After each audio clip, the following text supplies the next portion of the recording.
तर दिवसाची सुरुवात अशी छान रांगोळी टाकून केली। त्यानंतर आमचा माळ्यावर नंदीबैल ठेवलेला होता, लाकडी नंदीबैल। आज तानापोळ्यानिमित्त त्याला खाली काढलं, त्याला छान सजावट करून दिली। विवांश पण रेडी झालेला होता संध्याकाळी आणि नंतर आम्ही तानापोळा बघण्यासाठी इथे आलो मंदिराजवळ। इथे जवळपास 50 ते 60 नंदी येतात। कॉम्पिटिशन असते नंदी सजावटीची आणि बालगोपाल पण इतके छान तयारी करून येतात। सगळ्यांची वेशभूषा वेगळी वेगळी असते। तर आम्ही आमचा पण नंदी इथे घेऊन आलेलो होतो।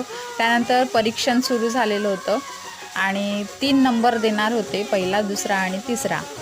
खूप छान छान सुंदर अशी तयारी करून आलेले होते सगळे मुलं आणि नंदी पण खूप छान सजावट केलं होतं। त्यानंतर कॉमन गिफ्ट मिळालं, ते म्हणजे बॉटल। सगळ्यांना बॉटल दिल्या आणि ज्यांचा नंबर आला त्यांना मस्त बक्षीस मिळालं। कसा वाटला व्लॉग नक्की सांगा आणि तानापोळ्याच्या खूप